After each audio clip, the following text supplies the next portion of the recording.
Welcome back to Old School Sports and our Out of the Park Baseball 24 playthrough of the Buffalo Wings. We are about midway through the 2028 to 2029 offseason at the beginning of the international amateur free agent signing period, which we'll be digging into shortly. It's been an eventful offseason for our Buffalo Wings, even though there's really just been one major event, the controversial acquisition of 30-year-old catcher Adley Rutschman for $37 million a year over 7 years. The final season of that is a team option, and it's also the biggest dollar amount, so we'll be paying him closer to $36 million a year for the next 6 years. Have a no trade clause. Definitely recognize that it stretches our finances to a potential breaking point, and it's going to require us to be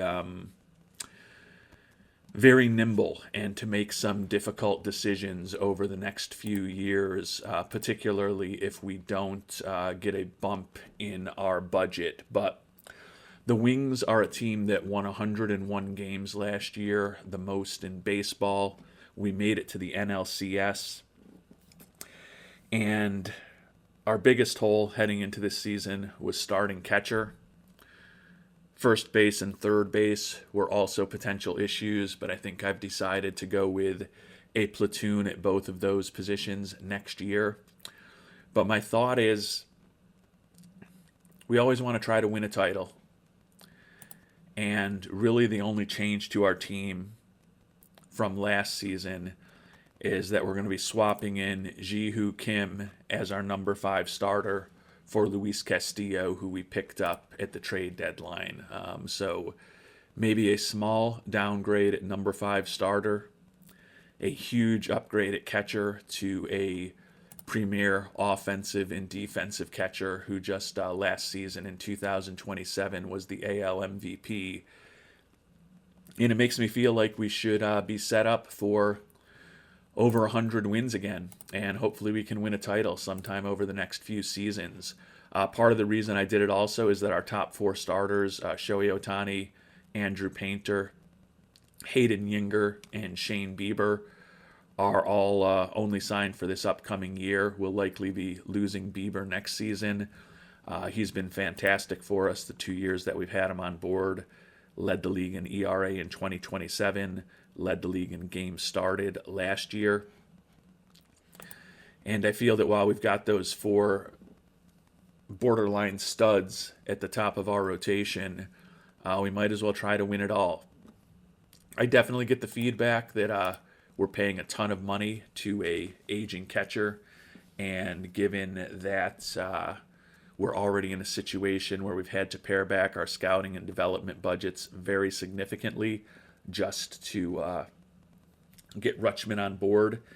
This is a trade that could really blow up on us, particularly over the next few years, as some of our arbitration-eligible players like Samuel Basallo and Vance Honeycutt start getting to the point where they're going to be making some pretty significant money. But I am holding out a little bit of hope that with the fact that our fan interest is now over 100, we're coming off of a great season, and we basically spent pretty much every penny that ownership has given us, that maybe there's a chance when we get to the start of the preseason in about 2 weeks that we'll get a nice little bump in our budget. Even if we only picked up another $5 to $10 million, that would allow us to get both scouting and player development up to even healthier levels than they're at today. So maybe a bit of a hope trade, but it's not impossibility that we may get a little more money to boost our scouting and player development or our overall flexibility in a couple of weeks. What we could also do is potentially not spend the full $5.23 million that we've set aside for international amateur free agents. If we're able to get our top guy for less than the maximum, maybe we save a little bit of that money now since we are in win now mode for this upcoming season. Turning to those international amateur free agents, top prospects include Juan Molina, Potential interesting bat, but not so interesting, particularly given that he's already 18 years old. Mediocre speed, mediocre defensively. Probably not a guy that we're going to chase after, particularly given that league interest is very high. Daniel Zamora, the shortstop, very interesting bat. The glove, much less interesting, and the speed is pretty brutal for a guy who's a middle infielder. Jesus Vizcaino, third baseman, a little higher on him, and I know that some of the comments from the previous episode suggested he might be an interesting route to go. Like the durability, like the arm, like the leadership, and he does have a potentially interesting bat. Luis Pereda, a right fielder, a little more speed than some of the guys we've looked at. He's competent defensively. Looks like a interesting-ish bat, but another guy that's already 18 years old. Salvador Flores, 17-year-old out of Venezuela. Like his speed, like the work ethic, really don't like the low leadership and intelligence. Competent-ish defensively, and looks like he could have a fine major league bat, but nothing great. And then Sergio Lemos, another 18-year-old out of the Dominican. Of the older players, I'm kind of most interested in him just because of the potential defense. That 70 infield range is really attractive if he's able to develop a competent major league bat. I think he could be a pretty interesting player. But I am, as I often end up being, a little more intrigued by some of the pitchers. Esteban Victorino, a 16-year-old out of the Dominican. Looks like he's got a potential 3 to 4 pitch arsenal, plus stuff, plus movement, plus control if everything goes well. David Salinas, a 17-year-old out of the Dominican, has a potential 4 to 5 pitch arsenal, depending on whether that changeup develops. 17-year-old could have really nasty stuff with plus movement and plus control. Andres Meza, another guy out of the Dominican, a 17-year-old lefty. Like the stamina, like the good ability to hold runners. Another guy with a 4 to 5 pitch arsenal with really good stuff, really good movement, ground ball tendencies.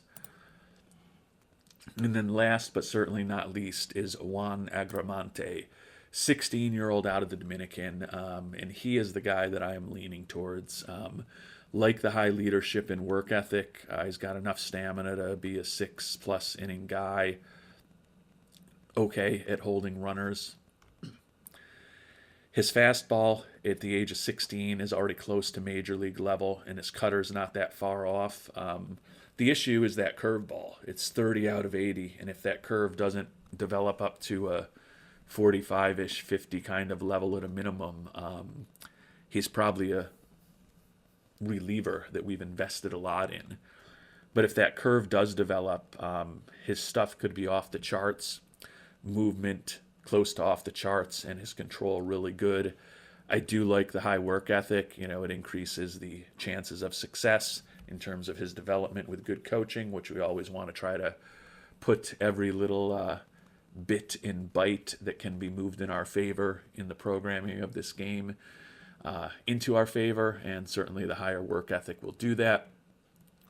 We've also got very high scouting accuracy on him. Looking at what the OSA thinks, they also think that that curveball's got 80 potential. You know, it's not there yet, but with good coaching, hopefully he can get there. So I know the cardinal rule of OOTP is you get your pitchers in the U.S. draft and you get your position players in the International Amateur Free Agency.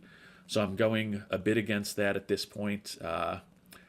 But those of you who have watched my series over the years know that I'm always a sucker for a young pitcher with some talent, particularly one with good work ethic. So we are going to try to bring Juan Agramante on board. He's only looking for $1.9 million.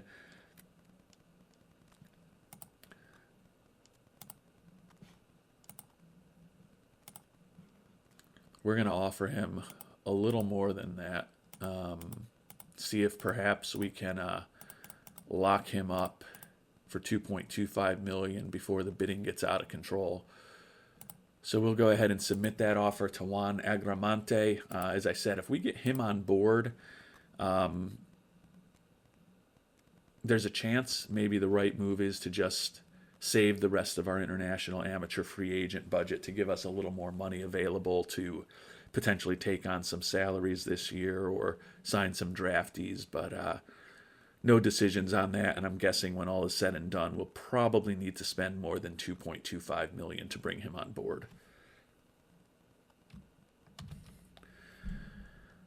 And things worked out really well. Juan Agramante signed for the 2.25 million quickly, so I got no complaints about that. Really like him, and that leaves us with about $3 million to potentially chase after another prospect or two. Or, as I said, if things don't work out with those other prospects, maybe this is a year where we just bring in one IAFA player and then try to maybe recycle some of that money as the season moves on and we have some injuries into a player who can maybe help us win more this year.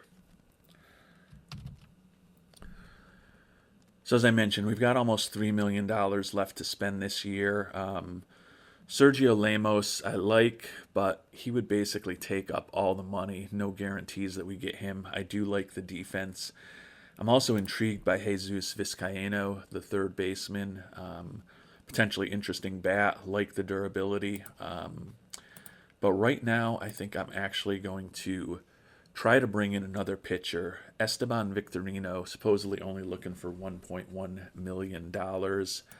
Another 16-year-old, another guy who's got two major league pitches, or not quite major league, but close to major league pitches already.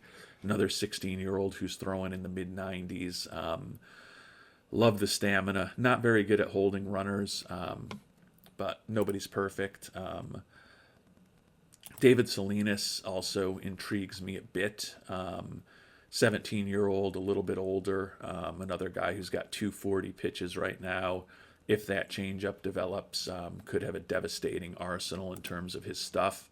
He's also looking for 1.1 million. Andres Meza, another pitcher that I really like, but he's looking for a lot more money. So I think right now I'm going to offer $1.25 million to both Victorino and Salinas, and just see if maybe I get lucky and get a second pitching prospect locked up for a decent amount. I don't know that I'll be as fortunate with these guys as I was in terms of a quick signing. Ooh, and actually David Salinas already looking for 2.32 million. So we'll move on from him for now and just try to negotiate with Victorino for less money. And not surprisingly, Esteban Victorino looking for more money. Let's see, how much more? 1.7 million, so not horrible. We'll offer him 1.85 and see if we can get him locked up. That's probably about as high as I'm going to go for him. Like I said, if I can recycle the $3 million into something else, this is probably the year to try to do that.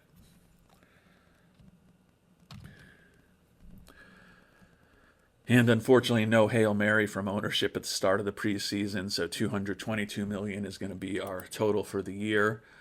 You can see we're still negotiating a bunch of guys that we're trying to bring on minor league contracts to join our organization, hopefully bolster our quality a bit in the minor leagues, and hopefully have a bit better performance on the field, particularly at the lowest levels of the organization this year.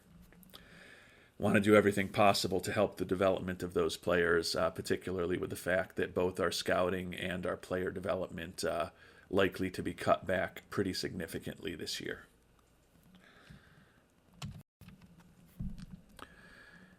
And Esteban Victorino still looking for even more money, up to 2.8 million, which is about everything we have.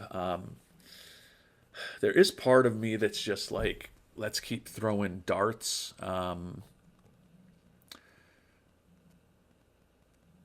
Give ourselves as many shots on goal as we can with pitchers. But out of principle, I feel a little awkward paying him $1 million more than we're paying the guy that we liked more than him. Not a million, I guess 500,000 more, but out of principle, I don't love that.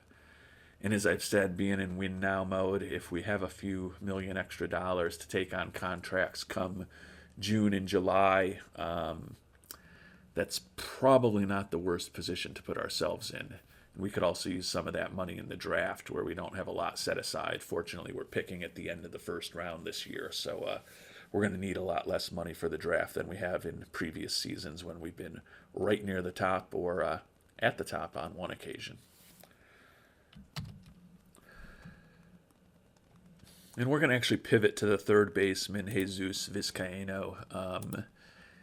He's still looking for the $1.9 million. We'll see if we can get him for $2 million and just lock him up right away. If we get these two guys on board, that's two pretty solid prospects for this international amateur free agent period.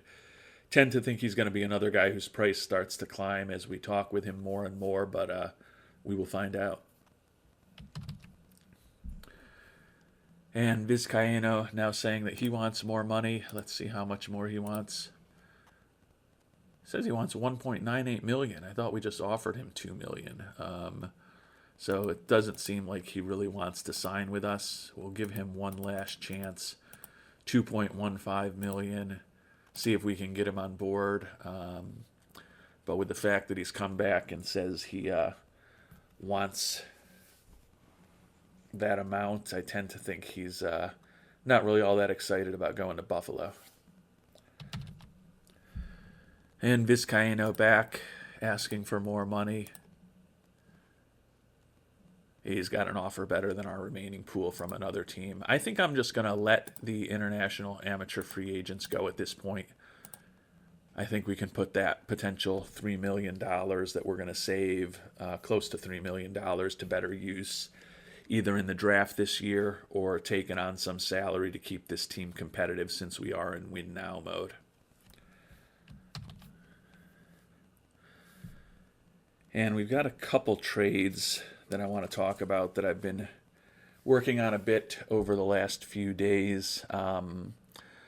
I'd mentioned in the previous episode that I did think we had an option to get a little bit of salary off of the books by trading away either Misael Tamares or Javi Atencio. And I think we're going to try to trade Atencio to the Yankees. That will get $3.35 million off the books. He's been a very good left-handed reliever for us over the years. He was even our closer for a good chunk of 2026 and part of 2027. But I feel like we've got guys on the team who can fill that left-handed role out of the pen, particularly if Mr. Melenge bounces back from the injury that he has right now. He's still got another 2 months that he's going to be out, but he could be a decent left-handed arm for us out of the pen, although he doesn't throw all that hard. And as far as other lefties that are in the mix, if we do move on from Atencio, Sean Sullivan, who's been a fifth starter for us in the past, might be more effective out of the bullpen. Adrian Morejon, guy who had a nice year for us last year, 3.50 ERA and 96 strikeouts over 74 and 2/3 innings. I don't love only potentially having two left-handers until Melenge is healthy. But I also just think that Misael Tamares maybe has a better overall profile. I like the fact that Tamares has enough of an arsenal that he could start for us in a pinch. But by the same token, I am thinking maybe we want to protect and retain the extra left-hander. So I am waffling a bit as whether I want to get rid of Tamares instead right now. While I'm thinking about that, the other trade, International amateur bonus pool money is very hard to trade for, from what I have found. I wanted to see, since we're not going to be spending it this year, how easy it is to trade away. And it doesn't seem like it's very easy to trade away, even though teams want it. Was going to have the Cardinals give us the right-handed reliever Justin Yeager, who clearly could help us. Offer them $500,000 in pool money, but they'll only do that if we give them a pretty valuable prospect or player. So obviously not going to go down that path. And I actually am going to pivot here, and I think we're going to trade away Tamares instead of the lefty Atencio. Atencio, a little younger, throws a little harder. He does give up a lot of homers, which I don't love. But Tamara is about 2 years older, doesn't throw quite as hard, making a little bit more money.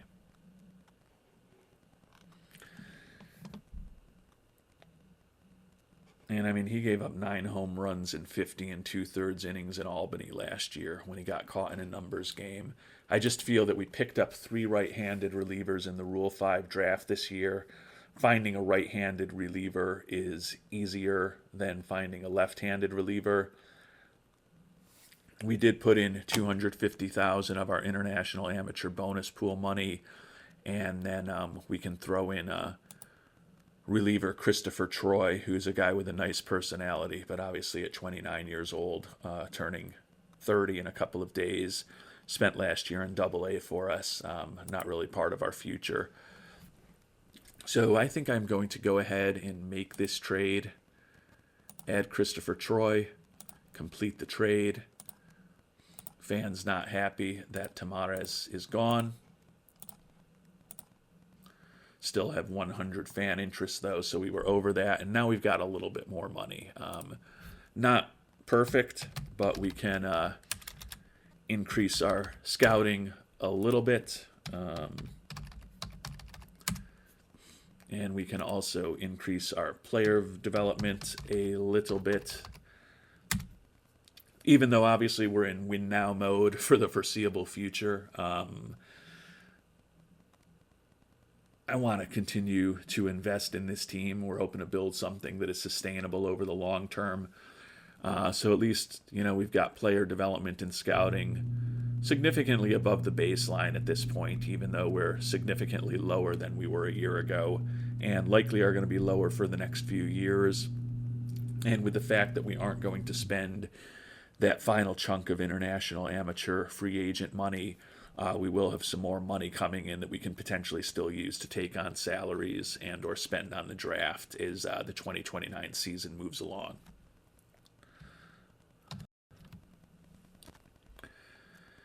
And Jesus Vizcaino just notified us that he signed with the Yankees, and he ended up signing for $5 million for them, so clearly we were not going to be able to afford him. As I said, I'm really happy with the pitcher that we got, and I think that I like having some potential money to spend. So although it was just one player in international amateur free agency this year, really like the prospect we brought on board, and I think this is the year to try to save some money. Obviously, you could argue that if we're all in for this year with Rutschman, why are we trading away Tamaez? But he was a guy who spent most of last year in Triple-A for us.